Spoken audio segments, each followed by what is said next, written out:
지난 주일 저녁부터 오늘 오후까지 저희가 제주도에서 전임교육자들 수양회를 다녀왔습니다. 한 해 동안 사역 돌아보고 또 서로 격려하고 위로하고 또 내년도 우리 교회가 또 어떤 방향으로 어떤 비전을 가지고 가야 될지를 함께 나누는 귀한 시간 보냈습니다. 많은 분들이 기도해 주시고 또 후원해 주셔서 잘 먹고 잘 쉬다가 왔습니다.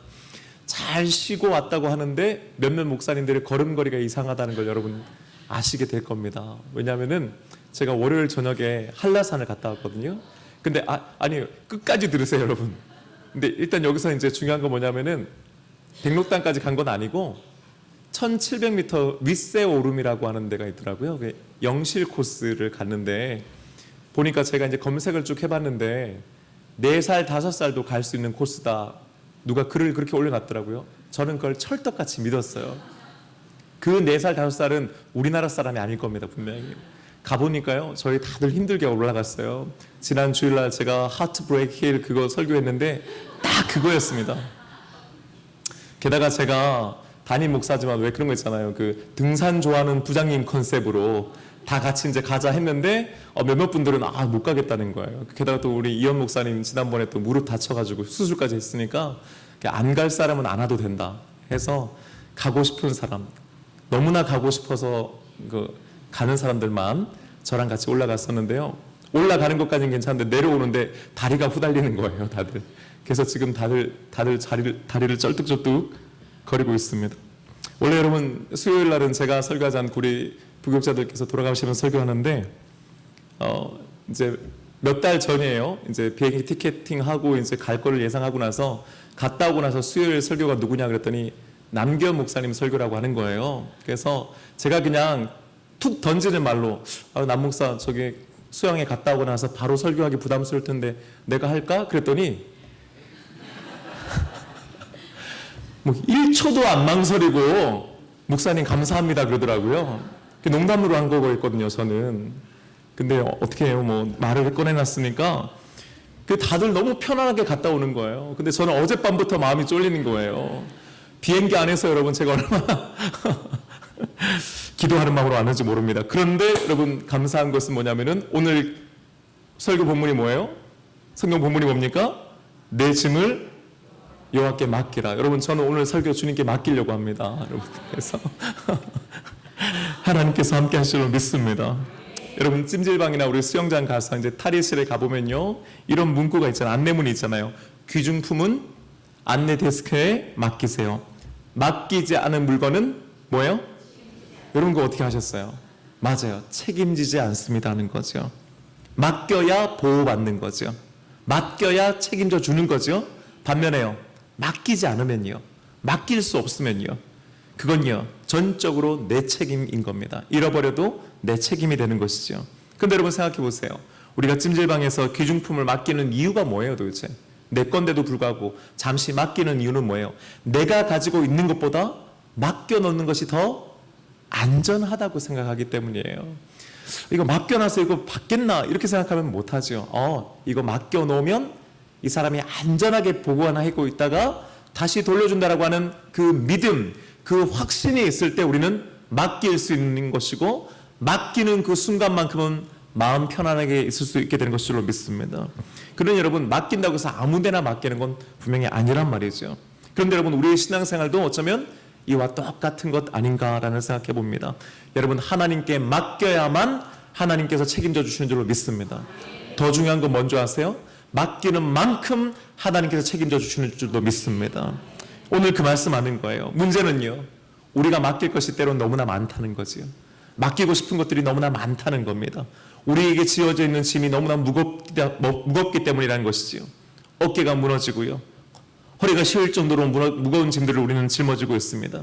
그런데 여러분 이 짐을 내가 계속 지고 가면 그 무게 때문에 견디다 못해 쓰러질 수밖에 없다고 성경 말씀은 우리에게 가르쳐주고 있는 것입니다.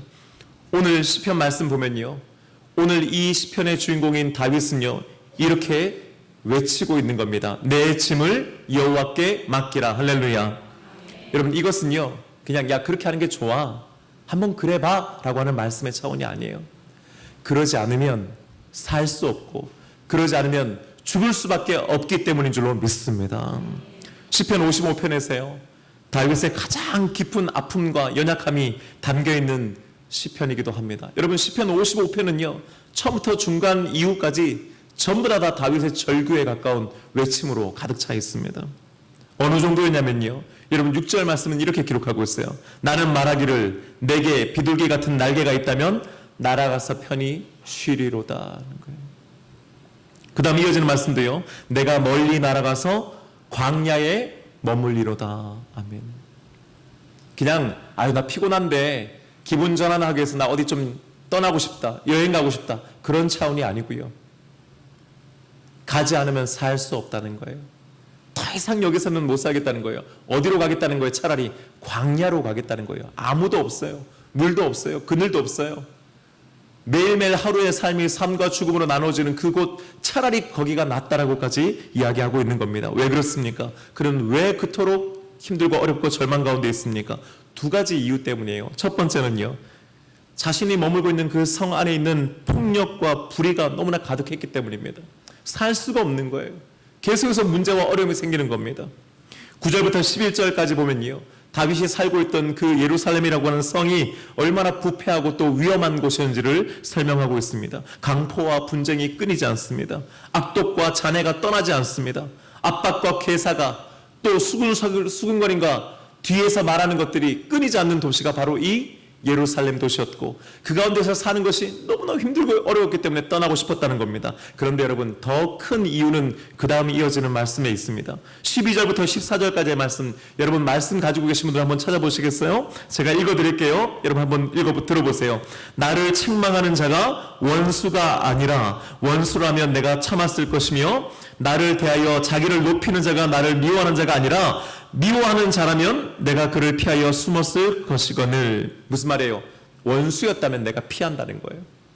차라리 그런 사람들이 내가 평시 나와 힘들고 어려웠던 사람이라면 내가 어떻게든 관리할 수 있다는 거예요. 문제는 뭡니까? 그 다음 이어지는 말씀은요, 그가 곧 너로구나. 나의 동료, 나의 친구요, 나의 가까운 친구로구나. 아멘. 자신을 힘들게 하고 어렵게 하고 배신하고 뒤에서 칼로 찌르는 자가 누구였단 말이에요? 자신의 친구였단 말이에요. 가장 친한 친구, 자신이 믿었던 사람, 가까운 사람이라는 거죠. 우리가 함께 달콤하게 의논하며 무리와 함께 하나님의 집 안에서 다녔도다 하는 거예요. 남이 아니에요, 여러분. 친구예요. 그냥 친구가 아니에요. 가장 힘들고 어려운 일들을 같이 의논하면서 돌파해 나갔던 사람이에요. 뿐만 아니죠, 하나님의 전 안에서 함께 다녔다는 거예요. 무슨 말이에요? 함께 거닐었다는 얘기고 친교했단 말이고 함께 주님을 섬겼다라고 하는 사이라고 하는 말씀입니다. 많은 성경학자들이요, 오늘 이 시편 52편의 배경을 압살롬의 반역으로 이해하곤 합니다. 근데 여러분, 그 압살롬, 즉 아들의 반역도 반역이었지만은 오늘 말하는 친구, 바로 너로다라고 하는 것은요, 아히도벨이라고 하는 사람 때문이에요. 근데 여러분, 이 아히도벨이 누구냐면은 다윗의 책사입니다. 다윗이 광야에서부터 힘들고 어려운 시를 보내고 다시금 일어섰을 때 그를 도와서 브레인 역할 했던 사람이 아히도벨이에요. 힘들고 어려운 일들을 항상 이 사람과 상의했고, 이가 내는 지혜, 이가 내는 책략이 기가 막혔다는 말이죠. 사무엘하 16장 23절에 보면요, 그의 책략은 마치 여호와께 여쭈어보고 받은 답과 같도다까지 얘기해요. 여러분 생각해 보세요. 하나님께서 알려주신 것 같다는 말이에요. 그의 평생에 이 아히도벨이 얼마나 그에게 결정적인 역할을 했는지를 우리는 알 수 있겠죠. 문제는요, 이 아히도벨이요, 압살롬의 반역을 일으킬 때 그를 도와서 반역을 주도했던 사람이 아히도벨이었습니다. 여러분 생각해 보세요. 가장 힘들고 어려웠을 때부터 함께했던 사람이에요. 정말 밑바닥을 함께 기었던 사람이에요. 왕위에 오를 때 큰 공로를 세웠던 사람이에요. 통치해 나갈 때 그의 책략으로 승승장구했었습니다. 함께 주회전에 가서 찬양하고 하나님께 예배 올려드릴 뿐만 아니라 함께 그 안에서 성도의 교제를 나누게 됐던 사람이에요. 가장 가까운 친구예요. 때로 왜 그렇잖아요. 사내에서도 회사 안에서도 나랑 좀 껄끄러운 사람은 왜 그러느냐 하고 조심하잖아요. 또 잘하려고 하고 어떨 때는 선을 긋기도 하고요. 근데요, 전혀 그렇지 않은 나와 함께 있고 나를 너무나 잘 알고 나도 그를 너무 잘 아는 사이란 말이에요. 함께 서로를 도왔던 사이란 말이에요. 다른 사람 몰라도 나는 이만큼은 꼭 믿을 수 있지 하는 그 사람을 더 배신이 있는 거죠. 그러니 여러분, 이 시편 55편은요 단순히 힘들고 어려운 노래가 아니라 배신의 칼날에 찔려서 피를 철철 흘리고 있는 다윗의 고백이라고 하는 것을 우리는 이해할 필요가 있습니다. 그런데 여러분, 그런 절망의 순간에 가장 가까웠던 사람의 배신으로 해서 실망하고 아파하는 그 순간에 그가 깨달은 것, 아니요, 하나님께서 그에게 명령하신 말씀이 뭐였습니까? 22절 상반절의 말씀 다시 한번 읽습니다. 시작. 내 짐을 여호와께 맡기라. 할렐루야. 여러분, 이 말씀은 단순히 권면의 말씀이 아니에요. 이것은 죽느냐 사느냐의 문제이며 이 짐을 이 순간 주님께 맡기지 않으면 산산조각 날 수밖에 없는 인생, 피를 철철 흘리는 다윗의 절규이고 절박한 신앙의 간증인 줄로 믿습니다. 더 이상 버틸 수가 없는 거예요. 이걸 도대체 어떻게 하자는 거예요? 하나님 도대체 어떻게 합니까? 하는 그 순간이에요. 그때 주님께서 나타나 뭐라고 말씀하십니까? 너 그러다 죽는다. 너 그러다 쓰러져서 영영 못 일어난다. 맡겨라 라는 거예요. 네 짐을 나에게 맡겨라 하는 거예요. 오늘 이 본문 말씀 저와 여러분을 향한 주님의 음성 되기를 주님의 이름으로 축복합니다. 그런데 여러분, 여기서 말하는 내 짐이 뭔가 하는 거예요. 내 짐이 뭔가, 너의 짐이 뭔가 하는 거예요. 우리의 짐이 뭔가 하는 거예요. 이 짐이라고 번역된 히브리어는 예하브라고 하는 단어예요. 예하브. 근데 여러분, 이 짐이 보통 우리가 짊어지는 일꾼들이 짊어지는 그런 짐이 아니에요. 이 에하브라고 하는 단어는요, 구약 성경에도 아주 몇 번 안 나오는 아주 희귀한 단어입니다. 그 말은 무슨 말이에요? 특별한 의미가 있다는 뜻이겠죠. 여러분, 여기서 말하는 이 짐이라고 하는 것은요, 어떤 뜻이냐면 몫이란 뜻이에요. 목. 왜 이런 거 있잖아요. 우리가 살면서 태어나는 그 순간부터 우리가 살아오는 그 과정 가운데 내가 감당해야 되는 몫이 있단 말이에요. 어릴 때는요, 아들과 딸로서, 자식으로서 짊어지는 짐이 있단 말이에요. 그게 예하브예요. 그런데요, 장성해서 결혼을 하니까요, 이제는요, 아내로서 또 남편으로서 져야 되는 어떤 책임과 의무가 있죠. 여러분, 그게 바로 예하브입니다. 그러니까 단순히 그냥 무거운 짐, 이런 물질이 아니고 내 삶에 맡겨져 있는 어떤 책무, 의무, 책임, 이런 것들이 예하브예요. 그런데 여러분 어떠세요? 어릴 때 짊어졌던 그 예하브하고 지금 여러분들께서 짊어지고 계시는 예하브는요, 같아요, 달라요? 비교조차 할 수 없죠. 여러분, 왜 우리 인생이 힘들고 어려운 줄 아세요? 왜 예수님께서 수고하고 무거운 짐진 자들아 한 줄 아세요? 그것은 여러분, 내가 뭘 잘못해서 혹은 내가 더 열심히 하고 싶어서 내가 선택하는 짐이 아니고 그냥 내 삶 자체가 나에게 짊어져 주는 짐이 기본적으로 있기 때문이에요. 여러분, 누구라도 살다 보면은 짐이 점점점 많아지지, 시간이 지날수록 내가 이거 감당할 수 있으니까 내가 이거는 거뜬히 질 수 있어 하는 사람은 아무도 없단 말입니다. 그게 예하브예요. 여러분, 뿐만 아니죠, 인생을 살면서 예상치 못하게 갑자기 오는 짐들도 있지요. 갑자기 배우자가 쓰러져요. 갑자기 생계를, 우리 집안 가게를 내가 책임져야 되는 그런 짐도요. 그건 내가 짊어지고 내가 선택하는 짐이 아니고 짊어져 지는 짐이란 말이죠. 부모님이 건강하셨어요. 근데 이제 시간이 지나니까 어떻게 되세요? 연로해지시면서 자꾸 건강에 문제가, 어려움이 생기시죠. 자식으로서 어때요? 내가 돌봐야 된단 말이에요. 여러분, 그게 바로 예하브예요. 내가 선택하는 게 아니에요. 시간이 지나면서 어느 순간 그냥 나에게 하나씩 하나씩 더 짊어져 지는 것, 그게 예하브입니다. 여러분, 세상 사람들이요, 다 그런 짐을 지고 살아가지요. 근데 여러분, 우리 믿음의 사람들은 어떻습니까? 여러분은 믿지 않은 사람들보다 더 많은 짐을 지고 사세요? 더 짊어지고 사세요? 믿는 사람들보다. 저는요, 우리 믿음의 사람들이 더 많은 짐을 짊어지고 산다고 생각해요. 예를 들어 볼까요? 저는 목사로서의 짐을 짊어지고 있잖아요. 오늘 기도하시는 권사님, 우리 윤석 권사님 어때요? 남들 지는 짐에 다 해서, 거기에 더해서 뭐예요? 목자로서의 짐을 지고 있고, 권사로서의 짐을 지고 있어요. 또 고등부 팀장으로서의 짐을, 부장님이라고 하는 짐을 짊어지고 있어요.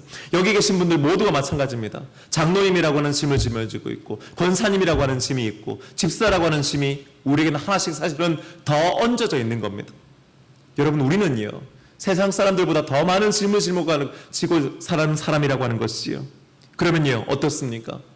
그렇게 오늘 이 말씀은요, 세상 사람들과 똑같은 짐을 짊어지고 사는 우리들이 아니요, 세상 사람들보다 사실은 더 많은 짐을 짊어지고 사는 우리들을 향한 주님의 말씀이요, 명령인 줄로 믿습니다. 오늘요, 문제는요, 시편 기자가 말하는, 다윗이 말하는 이 내 짐이라고 하는 것은 그렇기 때문에 살면서 생겨나는 어떤 문제와 어려움을 의미하는 게 아니고요, 우리의 인생 전부를 얘기하는 거예요. 우리는 어떤 문제와 어려움이 있으면 그 문제를 가지고 주님 앞으로 나갑니다. 하지만 여러분, 오늘 내 짐을 여호와께 맡기라라고 하는 말의 본질은 뭐냐? 네 인생 전체를 다 주님께 맡기라는 의미예요, 여러분. 그때 힘들고 어려운 일이면 잠깐 그랬다가 또 할만하고 그 문제 해결되면 또 내 마음대로 내가 내 능히 짊어지며 살겠습니다, 그렇게 살아가는 것이 아니고, 그 문제의 여부와 상관없이, 그 무게의 여부와 상관없이 내 인생 전체, 내가 기본적으로 짊어지고 있는 내 인생의 무게 전체를 가지고 하나님 앞에 나오라고 하는 말씀인 줄로 믿습니다. 맡기라고 하는 말씀이 여러분 얼마나 재밌는 말씀인지 아세요? 맡긴다는 게 뭘까요? 여러분, 맡기는 게 뭐예요? 오늘 맡긴다라고 하는 말은요, 하슐레크라고 하는 단어인데요, 이 하슐레크라고 하는 단어가 좀 재밌어요. 뭐냐면요, 집어 던진다는 뜻이에요. 우리의 짐을 하나님께 예쁘게 드리는 게 아니란 말이에요. 맡기라라고 하는 말은 원래 원문 그대로 하면 뭔지 아세요, 여러분? 내팽개치다라는 뜻이에요. 우리의 무거운 짐, 우리의 인생을 짐을 하나님께 뭐 하라고요? 내팽개치라고요. 내던지란 말이에요. 아유, 하나님 이거 드려도 될라나 모르겠네요. 하나님 모든 인류의 짐을 다 짊어지고 계신데 저까지 보태도 되는지 모르겠네요. 그런 게 아니고요, 그런 염려하지 말고, 그런 걱정하지 말고, 그런 눈치 보지 말고 뭐 하라고요? 내어도 던지란 말이에요. 왜 그렇습니까? 우리 하나님은 능히 감당하실 수 있는 분이신 줄로 믿습니다. 그냥 살살 조심해서 머뭇거리면서 아니고요, 과감하게 결단력 있게 있는 것 주님께 맡기는 저와 여러분 되시기를 주님의 이름으로 축복합니다. 무슨 말이냐면요, 내가 가지고 있는 나의 통제권, 내 권한 안에 있는 것, 내 손 안에 있는 것 완전히 다 펴서 주님께 완전하게 맡긴다는 의미이고, 전적인 신뢰를 의미하는 것인 줄로 믿습니다. 이것은 여러분 아무한테나 할 수 있는 게 아니잖아요. 여러분, 아이들이 집에 갔다 오면요, 학교 갔다 오면 집에 와가지고 어떻게 돼요? 가방을 어떻게 해요? 예쁘게 잘 내내나요? 아니죠. 소파에 툭 던지죠. 지방에 툭 던지죠. 왜요? 집이니까요. 엄마 아빠 앞이니까요. 엄마 아빠니까 그렇게 할 수 있는 것 아닙니까? 오늘 내던지라고 하는 말씀은요, 우리가 무례하게 하나님 앞에 행하라고 하는 것이 아니라 하나님을 향한 전적인 사랑과 신뢰의 표현인 줄로 믿습니다. 사랑하는 여러분, 하나님께 기도하실 때, 하나님께 내어 맡기실 때 전적으로 맡기는 저와 여러분 되시기를 주님의 이름으로 축복합니다. 어떤 분은요, 기도의 제목을요 자꾸 따지고 생각하고 고민해요. 아니요, 여러분, 우리 하나님은 그런 분 아니에요. 제가 지난 주일에도 말씀드렸지만 여러분, 우리 하나님은 우리가 가진 어떤 기도 제목보다 더 크신 분이신 줄로 믿습니다. 그분 앞에 여러분 망설일 필요 없습니다. 내어 맡기시고 내 던지시는 여러분 되시기를 주님의 이름으로 축복합니다. 그런데 여러분, 놀라운 것은요, 우리가 주님 앞에 그렇게 우리의 문제를, 우리의 짐을, 우리의 인생을 내어 던진단 말이죠. 그러면 하나님이 어떻게 하십니까? 그가 너를 뭐 하시고? 붙드시고. 할렐루야. 붙드시고라고 하는 것은요, 원래 킬캐리라고 하는 단어에서 나온 거예요. 근데 여러분, 이 킬캐리라고 하는 말이요, 붙잡다라고 하는 말도 있지만은 지탱하다라고 하는 의미도 있고요, 한 걸음 더 나가서 거기서 어떤 뜻이 있냐? 공급하다, 띄워주다라고 하는 의미도 있어요. 사랑하는 여러분, 우리가 무거운 우리의 짐을 짊어지고 있다가 그 짐을 주님께 내어 던지면 주님께서는 그것을 붙드시고 지탱하시고 공급하실 뿐만 아니라 무게를 위해서 눌려져 있던 우리들을 다시금 일으켜 세워주시는 분이신 줄로 믿습니다. 그런데 여러분, 이 말에서 붙들어 주시는 것이 무엇인가를 여러분들이 고민할 필요가 있어요. 묵상할 필요가 있어요. 여러분 잘 보세요. 우리는 주님께 우리의 무거운 짐을 내어 던집니다. 그러면 여러분, 주님께서 붙드시는 건 과연 뭐예요? 주님은 뭘 붙들어 주시는 거예요? 그렇습니다, 여러분. 우리는 우리의 무거운 짐을 주님께 내어 던집니다. 근데 주님께서 붙드신 것은 그 문제가 아니고 바로 저와 여러분인 줄로 믿습니다. 이게 우리가 생각하는 문제의 해결과 하나님께서 진정으로 우리에게 주시고자 하는 복의 차이인 것입니다. 우리는 이 무거운 짐을, 우리의 인생을 주님께 맡깁니다. 하지만 여러분, 하나님의 관심은 바로 저와 여러분에게 있습니다. 그렇게 때로 여러분, 우리는 왜 하나님 이 문제를 해결해 주지 않으십니까? 왜 내가 믿음이 있음으로 나는 이렇게 힘들고 어렵습니까? 했을 때 하나님께서는요, 물론 그 문제에도 관심 가져주시지만 하나님의 궁극적인 관심은 그것 때문에 힘들어하고 아파하고 눈물을 흘리고 있는 바로 우리들을 향한 하나님의 사랑이요 관심인 줄로 믿습니다. 하나님께서는요, 그러니 붙들어 주시는데 우리를 붙들어 주시는 거예요, 여러분. 우리의 믿음을 붙들어 주시는 것입니다. 우리의 삶을 지탱해 주시는 것입니다. 필요한 것들을 공급해 주십니다. 우리를 다시금 일으켜 세워 주시는 줄로 믿습니다. 그런 여러분, 우리의 기도는요, 늘 언제나 우리의 문제이죠. 하지만 여러분, 더욱 정말 우리가 하나님께 가지고 나가야 되는 것은 바로 하나님과 나하고의 관계인 것이에요. 이 문제가 오히려 주님, 내가 주님 앞으로 나가는 것을 방해합니다. 주님 치워주셔서 내가 주님 앞으로 더 가까이 나가게 하여 주시옵소서 하는 거예요. 여러분 보세요. 우리들도 그런 경험을 했지만은 문제가 해결되고 난 다음에 정말로 하나님께 더 가까이 가기도 하지만 여러분, 우리는 문제가 해결되고 나서는 잊어버릴 때가 더 많아요. 문제가 해결되고 내 삶이 좀 편안해지고 내 무거운 짐이 좀 덜어지게 되면요, 우리는 언제나 그랬듯이 우리의 발걸음을 세상을 향합니다, 여러분. 그게 아니라는 거죠. 그 문제에도 불구하고 하나님께서는 우리를 바라봐 주시고 우리의 문제가 있음에도 불구하고 우리는 역시 주님을 바라봐야 하는 줄로 믿습니다. 하나님께 맡긴 사람은 그렇기 때문에 혼자 있지 않습니다. 왜요? 하나님께서 돌봐주시고 계시기 때문입니다.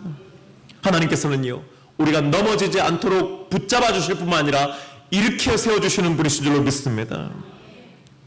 때로는요, 하나님께서 우리의 짐을 직접적으로 해결해 주시기도 합니다. 하지만 여러분 기억하세요. 하나님은 우리를 붙드심으로 말미암아 궁극적으로 그 문제를 우리가 함께, 주님과 함께 해결하기를 원하시는 분이신 줄 믿습니다. 어떤 분들은 이렇게 얘기해요. 목사님, 기도해도 왜 달라지지 않아요? 목사님, 왜 기도해도 나에게는 암이라고 하는 병이 생겨요? 목사님, 기도하는데 왜 우리 자녀들이 그래요? 여러분, 맞아요. 그런데 여러분 생각해 보세요. 예수를 믿어도 믿지 않아도 암에 걸려요, 여러분. 예수를 믿어도 믿지 않아도 자녀들 때문에 고생합니다. 하지만 여러분, 우리에게 믿음이 있고 우리가 하나님 있기에 그만큼이라도 하고 그만큼 버텨내는 것인 줄 믿습니다. 제가 예전에 한번 여러분들께 설교했던 것 같은데, 한마음교회에 있을 때 소미자 집사님이라고 하는 분이 있었어요. 소미자 집사님. 이분이요, 20대 중반에 결혼도 안 한 처녀일 때 심장 수술을 하신 분이에요. 그때 자기는 매일 죽을 날만 손꼽아 기다리고 있었다는 거예요. 근데 자신의 언니가 미군 장교하고 결혼하면서 미 8군 부대 안에 있는 병원에서 그때 당시에 80년대 초반에 심장 수술을 하시는 거예요. 여러분 놀랍잖아요. 그때 당시에 민간인이 미군 병원에 가가지고 심장병 수술을 받는다는 게, 여러분.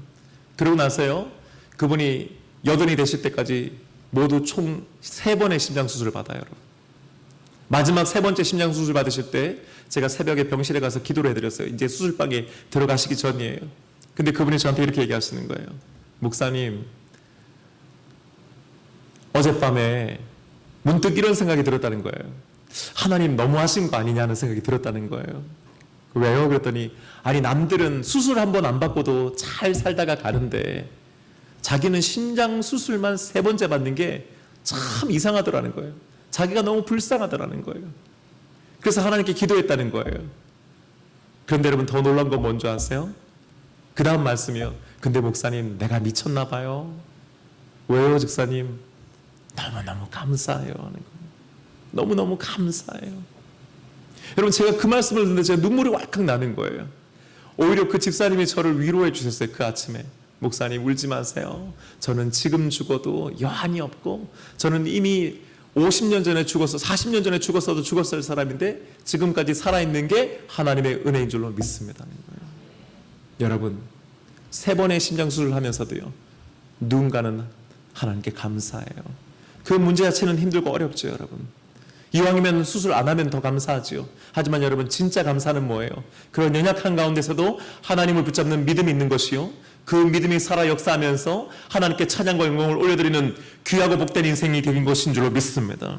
어떤 사람들은 한 번도 수술하지 않고 건강하게 살면서 죄 지어요, 여러분. 그 건강으로 인해서 지옥 갑니다, 여러분. 하지만 여러분, 어떤 사람은요, 그 인생의 고난과 어려움으로 인해서 오히려 하나님께로 나아가고 천국을 소유하는 복을 받게 되는 것으로 믿습니다. 이때 여러분, 하나님께서 말씀하시는 약속 마지막이 뭡니까? 의인을 영원히 요동하지 않게 하시리로다. 왜 그렇습니까? 여러분, 이유는 하나예요. 하나님께서 붙잡고 계시기 때문인 줄로 믿습니다. 하나님은 짐보다도 소중한 우리를 붙들어 주시는 분이십니다. 그렇게 우리는 흔들림에도 불구하고 넘어지지 않는 것은 하나님께서 저와 여러분을 지금도 붙들어 주시기 때문인 줄로 믿습니다. 여러분, 여기서 두 가지 오해를 하면 안 돼요. 첫 번째, 목사님 그럼 무조건 맡기면 되네요. 무조건 맡기면 다 되네요. 그런데 여러분, 이 맡긴다라고 하는 것이 모든 문제의 해결과 직결되는 것은 아니라고 하는 것을 우리는 깨달아야 됩니다. 여러분, 맡기는 것 자체가 은혜인 줄로 믿습니다. 맡길 수 있는 것이 믿음이요, 맡길 수 있는 것이 용기인 줄로 믿습니다. 어떤 사람은 똑같은 문제와 어려움이 있어도 맡기지 못해요. 여러분, 맡기면 그럼 다 해결되네요? 여러분, 그게 말이 쉬울 것 같죠?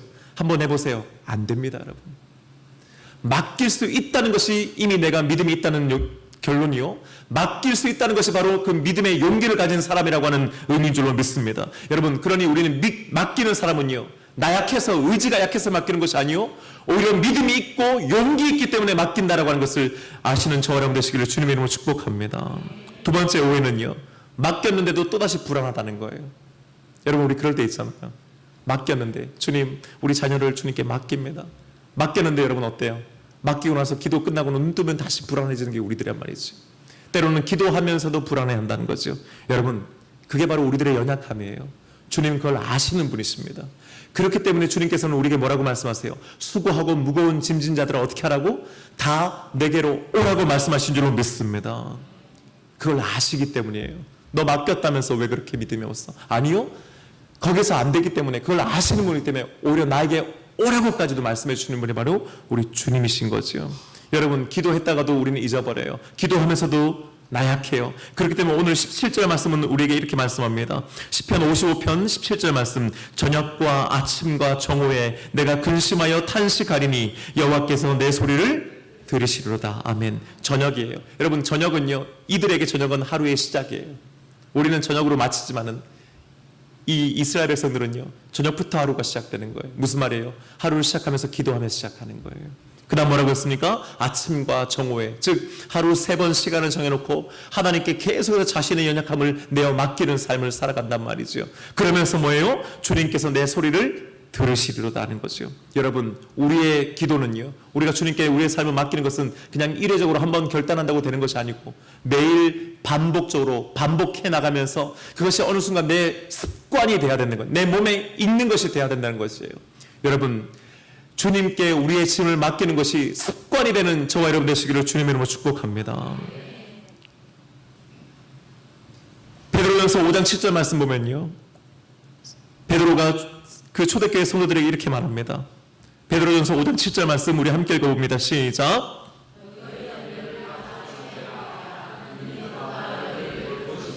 아멘. 너희 염려를 다요, 다 주께 맡겨라. 이는 뭐라고요? 그가 너희를 돌보심이라. 여러분, 오늘 이 말씀 듣는 모든 분들 중에서 또 어떤 분은 주님께 맡길 것이고 어떤 분은 여전히 주님께 맡지 못하고 여러분들이 손에 붙잡고 있을 것입니다. 차이는 뭡니까? 하나입니다. 주님께서 돌보신다고 하는 믿음이 있는 것과 그렇지 않은 것의 차이입니다. 교회를 오래 다녔고의 차이 아니에요. 여러분, 직분을 어떻게 받았냐의 차이 아닙니다. 주님께서 내 문제를 돌보고 계시다고 하는 믿음 있는 사람은 맡기게 되는 것이고, 맡긴 만큼 주님께서 돌봐주시는 줄로 믿습니다. 여러분, 이것은 단순히 위로의 말씀이 아니에요. 이것은 초대교회에서요, 베드로와 함께 그 베드로 서신을 받는 그 초대교회 성도들의 실존적인 매일매일의 삶의 문제를 다루고 있는 것입니다. 여러분, 그들은 매일 박해를 받았습니다. 매일 고난받았습니다. 베드로전서에 보면요, 여러 가지 시험이라고 했어요. 여러 가지 시험. 너희들이 여러 가지 시험을 당하나. 근데 여러분, 그때 여러 가지라고 하는 제 말이 원래 그리스어로 뭔지 아세요? 쉽게 말하면 별이별이에요. 별이별. 온갖 이런 뜻이에요. 여러분, 시험을 받는데 몇 개가 아니고요, 온갖 별의별 시험을 다 받는단 말이에요. 매일매일 별의별 시험을 받고 있는 사람들에게 오늘 이렇게 말하는 거예요. 너희 염려를 다 주께 맡기라는 거예요. 왜 그렇습니까? 지금 박해를 받고 있고 어려운 가운데 있어요. 고난 가운데 있어요. 연약함 가운데 있어요. 하지만 여러분, 하나님께서 돌보신다고 하는 믿음이 그와 그들 가운데 있었기 때문인 줄로 믿습니다. 우리들도 마찬가지입니다, 여러분. 우리는 믿음이 있습니다. 우리는 기도합니다. 우리는 예배합니다. 하지만 우리의 삶에는 기본적으로 짐이 있습니다. 믿음의 사람으로 짊어지는 짐은 더 많습니다. 더 큽니다. 여러분, 그렇기 때문에 역설적이게도 더욱 주님께 맡겨야 하는 줄로 믿습니다. 우리의 짐을 주님께서 맡아주십니다. 여러분, 생각해 보십시오. 세상은요, 네가 알아서 하는 거라고 가르칩니다. 네가 스스로 해야 한다고 가르칩니다. 하지만 여러분, 예수님께서는요, 우리 주님께서는요, 짐을 맡기라고 말씀해 주십니다. 예레미야서 17장 7절 말씀, 제가 너무나 좋아하는 말씀인데 함께 읽어봅니다. 시작. 여호와를 의지하며 여호와를 의뢰하는 그 사람은 복을 받을 것이라. 아멘. 여러분, 여기서 말하는 복이 뭔지 아세요? 문제 해결이 아니에요. 맡길 수 있다는 거예요. 의지할 수 있다는 거예요. 의뢰할 수 있다는 거예요. 여러분, 그 자체가 이미 복인 줄로 믿습니다. 힘들고 어려울 때 우리가 두 손을 모을 수 있고 두 눈을 감을 수 있는 것이 이미 하나님께서 우리에게 주신 복인 줄로 믿습니다. 맡길 수 있는 대상이 있다는 게 얼마나 감사한 거예요. 맡기라고 말해주는 대상이 있다는 건 또 얼마나 감사한 거예요. 근데 말뿐만이 아니고 그것을 감당할 수 있는 능력을 가지신 분이시라고 하는 것은 우리에게 더욱 큰 감사인 줄로 믿습니다. 사랑하는 여러분, 맡기십시다. 맡긴다는 건 뭡니까? 가장 손쉬운 방법은 바로 기도입니다. 여러분, 왜 우리가 새벽에 기도합니까? 왜 이 3일 밤에 나와서 기도합니까? 왜 금요일날 나와서 기도합니까? 결국은 여러분, 우리의 짐을 주님께 맡기기 위해서인 것입니다. 왜 그렇습니까? 맡기라고 말씀하셨고 맡기라고 명령하셨기에 거기에 순종하는 것이 바로 기도인 줄로 믿습니다. 사랑하는 여러분, 기도를 멈춘다는 것은요, 그 짐을 내가 짊어지고 내가 해보겠다고 하는 것과 다를 바 없는 것입니다. 힘들고 어렵다면 여러분, 그 짐을 내가 아니라 주님께 맡기는 저와 여러분 되시기를 주님의 이름으로 축복합니다. 저녁과 아침과 정오에 하루 3번씩 맡겼던 것처럼 여러분, 할 수만 있다면 매일매일 맡기고 매주 맡기고 매월 매년을 주님께 맡기며 살아가는 저와 여러분 되시기를 주님의 이름으로 축복합니다. 기도하겠습니다. 고마우신 주님, 단순히 문제, 어려움, 건강의 문제, 자녀의 문제, 직장의 문제가 아니라 사실은 여기서 말하고 있는 내 짐은 결국 내 인생이요, 내 삶 전체임을 오늘 말씀 통해 알게 하시니 감사합니다. 주님, 우리는 당장의 문제와 어려움에 늘 언제나 관심을 가지고 있고 그것을 좀 해결하기 위해서 기도하지만 사실 하나님께서는 우리의 삶 전체를 책임져 주시겠다고 약속해 주시는 줄로 믿습니다. 주님, 살아가면서 나이가 들면 들수록, 시간이 지나면 지날수록 더 많이 우리의 어깨 위에 올라지는 이 짐을 주님께 맡기는 지혜로운 자로 살게 하여 주옵소서. 의지하고 의뢰하는 그 복, 맡길 수 있는 복을 받는 우리가 되게 하여 주옵소서. 맡아주시는 주님께 의지합니다. 하루 3번 기도합니다. 매일 기도합니다. 주님, 이 3일 밤 나와서 하나님께 기도할 때에 주여 우리의 짐을 자꾸 주님께 넘겨드리는 지혜로운 자들이 될 수 있도록 허락하여 주시옵소서. 감사하며 예수님의 이름으로 기도하옵나이다. 아멘.